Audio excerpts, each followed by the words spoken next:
Hello friends, मैं हूं शुभ्रजीत, आपका होस्ट और दोस्त। और अभी तक अगर आपने मेरे मोटिवेशनल चैनल को सब्सक्राइब नहीं किया है तो प्लीज सब्सक्राइब करें, लाइक करें, शेयर करें और उसको बेल आइकन को घंटी बजा देना, क्योंकि यहां पर जो मोटिवेशन दी जाती है ना, वो एक अलग लेवल की मोटिवेशन होती है। दुनिया में कोई भी बंदा फ्रस्ट्रेटेड हो रहा है, लाइफ में कुछ कर नहीं पा रहा है, उसको हम मोटिवेट करेंगे, ट्रेन करेंगे, इंस्पायर करेंगे। तो चलिए आज का मुद्दा शुरू करते हैं दोस्तों, आज का मुद्दा एकदम अलग है और संगीन है। ठीक है, तो आज के मुद्दे पे हम जाने से पहले मैं आपको बताना चाहता हूं कि आपको सबसे पहले लाइफ में लॉकडाउन हो गया है, लाइफ में परेशानी हो गई है, फ्रस्ट्रेशन हो गया है, ठीक है, लेकिन आपको दिमाग में रखना ही जरूर है कि मुझे आगे बढ़ना है, चाहे कुछ भी हो जाए, मुझे अपने स्किल्स पर काम करना है। तो चलिए आज का मुद्दा शुरू करते हैं। आज का मुद्दा है किसी भी प्रकार के इंटरव्यू के लिए अपने आप को तैयार कैसे करें। ठीक है, अब how to prepare yourself for any kind of interview. Okay, ये है आज का टॉपिक। तो सबसे पहले दोस्तों, आपको अगर कोई भी इंटरव्यू देने के लिए जाना है, उसमें आपको लगता होगा कि बहुत सारी वीडियोस तो मेरी किसी की ऐसी पड़ी है, लेकिन ये वीडियो सबसे अलग होने वाला। मैं ये नहीं बताता कि आपको hello hi you have to give this answer, ये मैं आपको सब प्रॉज एंड कॉन्स बताऊंगा। ठीक है, कि कैसे आपको इंटरव्यू देना है, उसका पॉजिटिव साइड क्या रखना है, आपको नेगेटिव साइड क्या रखना है, कुछ कंपनीज के स्पेसिफिकली एग्जांपल भी दूंगा आपको। ठीक है, जितना मुझे नॉलेज है उतना मैं आपको नॉलेज को शेयर करूंगा, और आप बदले में आपको अगर लगता है कि अच्छा है तो आप सब्सक्राइब कर दीजिएगा, मुझे बहुत पसंद आएगा फिर। ठीक है ना, और व्यूज भी करोगे तो बहुत अच्छा है। तो सबसे पहली चीज जो किसी भी कंपनी में इंटरव्यू देने के लिए आपको चाहिए, वो पहला चीज फर्स्ट है ड्रेसिंग सेंस। आपको पता होना चाहिए कि आप क्या ड्रेस पहनकर इंटरव्यू देने जा रहे हो। ठीक है ना, मेरा एक फ्रेंड था जो कि एक कंपनी में TCS में उसको जॉब लगा था। वो इंटरव्यू के टाइम फॉर्मल्स पे गया, अच्छे से इंटरव्यू दिया, क्रैक भी हो गया करके, लेकिन जब उसका डॉक्यूमेंटेशन था, जब उसका ज्वाइनिंग था, उस दिन वो बंदा जींस पे गया तो उसको बहुत लताड़ पड़ी HR से। HR ने उसको बहुत सुनाया कि तुम क्यों आए हो ऐसे, we are not accepting candidate like this. और फिर दो दिन बाद उसको जब ज्वाइनिंग दिया, फिर नेक्स्ट डे जब आया 2 दिन बाद ज्वाइनिंग, फिर उसने ज्वाइनिंग लेटर लिया, फिर वो ज्वाइन किया। ठीक है, और फिर वो फॉर्मल्स में गया। तो बताने का मोटिव ये है, मकसद ये है कि आपको कोई भी हो, कहीं भी राजा के बेटे हो या कुछ भी बेटे हो, सबसे पहली चीज जो आपको दिमाग में आपको रखनी है, ठीक है, कि बेस्ट ड्रेसिंग सेंस और आपको होनी चाहिए। ये कोई आप पार्क में नहीं जा रहे हो या अम्यूजमेंट पार्क में नहीं चले जा रहे हो, डिस्को में नाच नहीं कर रहे हो, नंगा नाच। ठीक है, तो ये नहीं करना है आपको क्या करना है, पहली चीज, पहला कर्म जो करना है वो है आपको बेस्ट ड्रेसिंग सेंस होना चाहिए, क्योंकि वो नहीं रहेगा तो कुछ नहीं रहेगा। तो ड्रेसिंग सेंस की बात हो गई। अब आया आपका कम्युनिकेशन स्किल्स। अब लोग कहते हैं कि कम्युनिकेशन स्किल्स उतना आसान नहीं है। You have to be like you have to spoken English कर तरीके स्पोकन सुन के पागल हो जाऊंगा, मैं कभी सीख ही नहीं पाऊंगा। आपको अगर कम्युनिकेशन स्किल्स बढ़ाना है तो मैं ना ही आपको कोई बुक सजेस्ट करने वाला हूं, ना ही कुछ और सजेस्ट करने वाला हूं, ना ही कुछ और। ठीक है, आपको जितना भी इंग्लिश आपने सुना है आपके स्कूल लाइफ में, आपने कॉलेज लाइफ में, आपके दोस्तों के साथ, start speaking with conversation. Speak करो, कन्वर्सेशन, इंटरव्यूज दो जॉब के। जितना आप इंटरव्यू दोगे उतना आपका कम्युनिकेशन स्किल बढ़ेगा। 10 में रिजेक्ट होगे, 11 में पास हो जाओगे आप। ठीक है, आपको पता नहीं है शायद, मैं आपको अपना हिस्ट्री बताता हूं। मैंने 11 इंटरव्यू देके बाद में, अभी जो मैं कंपनी में वर्क कर रहा हूं प्रेजेंट ऑर्गेनाइजेशन में, मैं नाम नहीं लेना चाहूंगा, लेकिन जो भी मैं प्रेजेंट ऑर्गेनाइजेशन में अभी वर्क कर रहा हूं, वो 11 इंटरव्यूज क्लियर करने के बाद दिए हैं। उतना आसान नहीं है प्राइवेट सेक्टर में जॉब करना, उतना आसान नहीं है जैसे कि गवर्नमेंट सेक्टर में जॉब पाना, ठीक वैसा ही आसान नहीं है प्राइवेट सेक्टर में आपको जॉब मिलना। You have to keep trying, keep working on your skills. उसके बाद भी कई लोगों का नहीं होता है। तो 11 इंटरव्यूज देने के बाद जो रिजेक्शन मैंने ठान लिया था, मैं हर एक स्किल में जो मुझे इंटरव्यू में रिजेक्शन करता था उस स्किल को मैं इंप्रूव करके जाता था, फिर भी रिजेक्ट हो जाता था, फिर भी दूसरी स्किल को रिजेक्ट करके जाता था, फिर भी रिजेक्ट हो जाता था। तो बाद में मुझे पता चला कि मेरे रिजेक्शन का रीजन क्या है।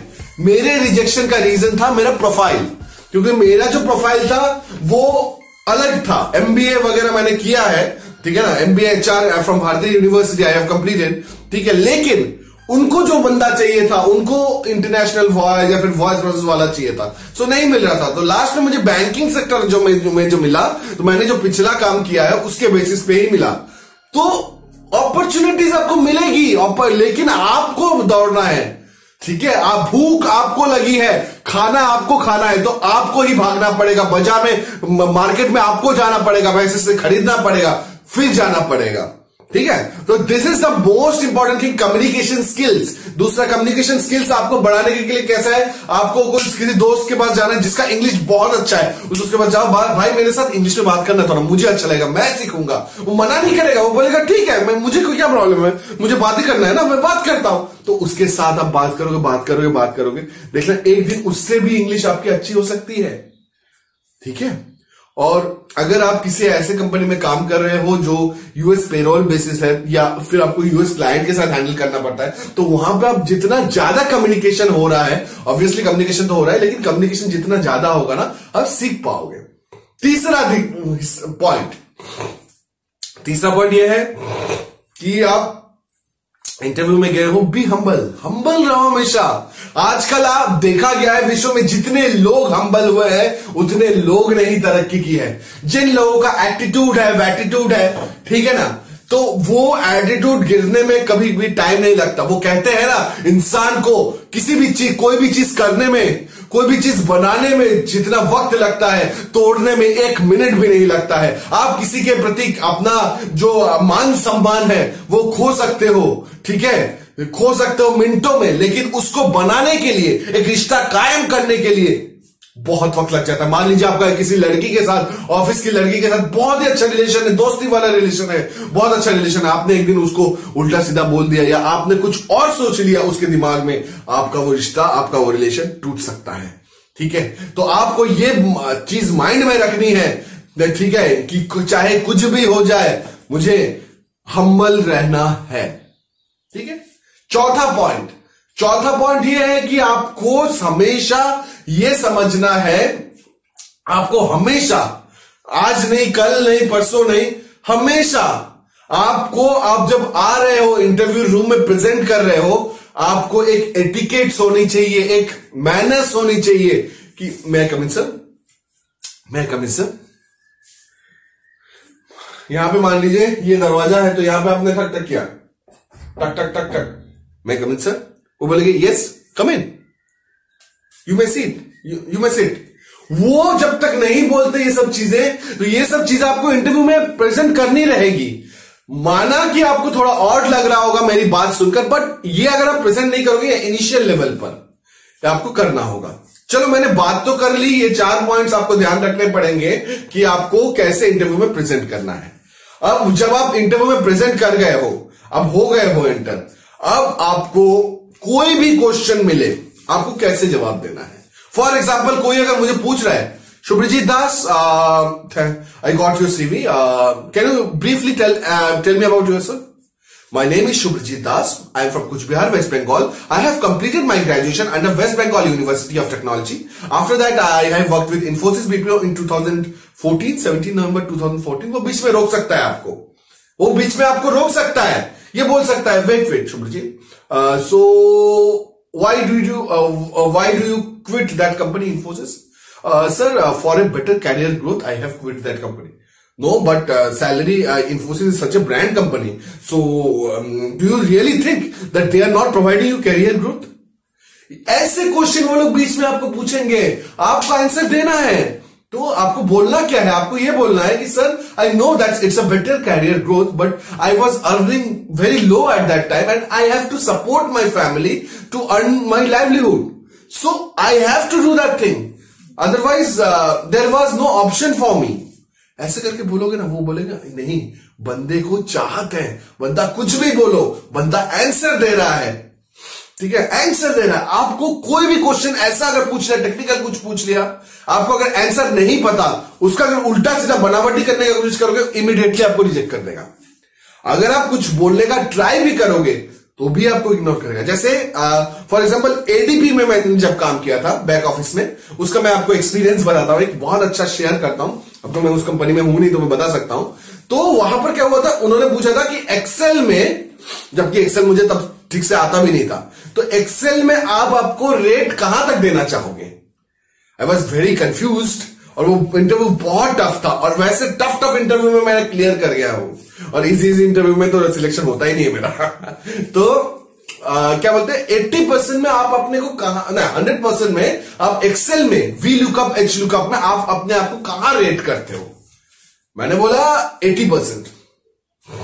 अब जैसे ही 80% बोला तो उन्होंने मुझे इधर उधर का सवाल पूछने लगे, तो फिर वो समझ गए कि ये बंदा 80% तो नहीं है, शायद कंफ्यूज हो गया है इसलिए बोल दिया होगा। तो मैंने बोला it's not 80%, it's 50%। Actually I have to brush up my skills.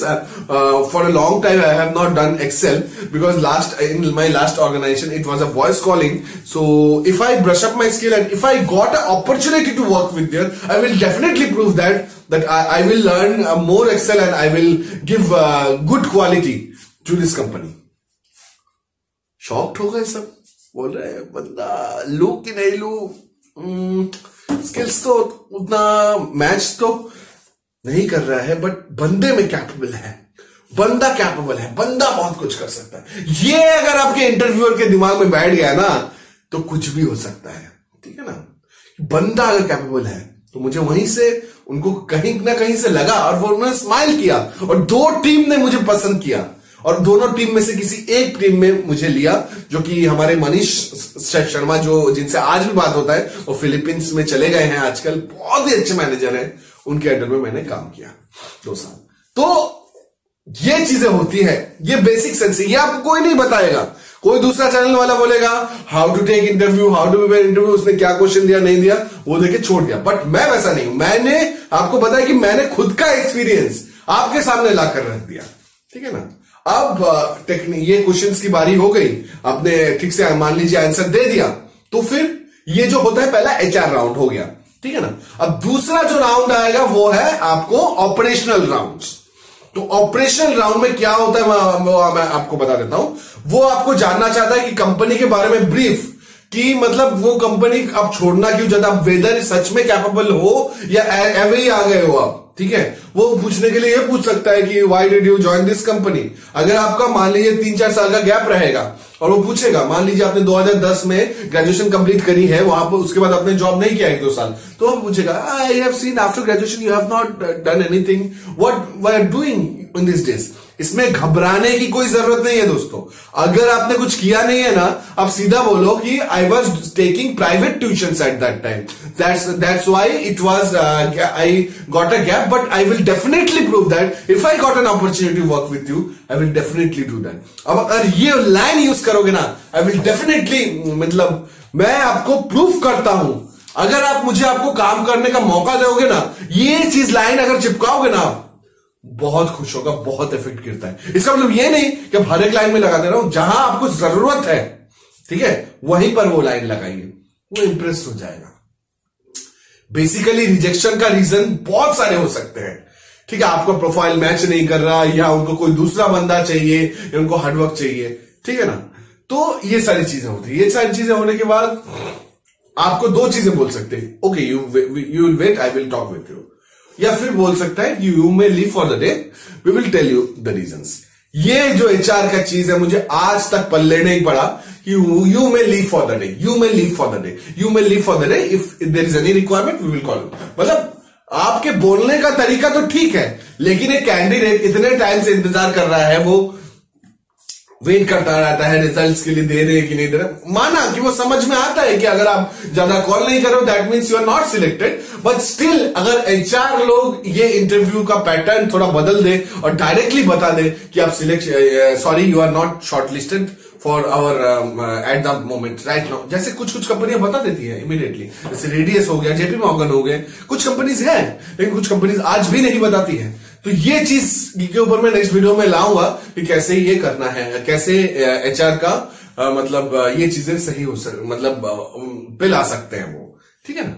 अब आपका इंटरव्यू हो गया, सब कुछ हो गया, आपने ऑफर लेटर वगैरह, ज्वाइनिंग वगैरह हो गई, ठीक है ना। और उसके बाद आप काम करने लगे, और काम करने लगे हुए बहुत कुछ खुश हो गए, तो मुझे आप बताना, सब्सक्राइब करो मेरे चैनल को, और जो चीज मैंने आपको बताई है वो चीजें प्लीज मिस आउट मत कीजिए। मिस आउट कर दोगे तो आप एक इंटरव्यू के सिलेक्शन के लिए 50% मिस कर जाओगे।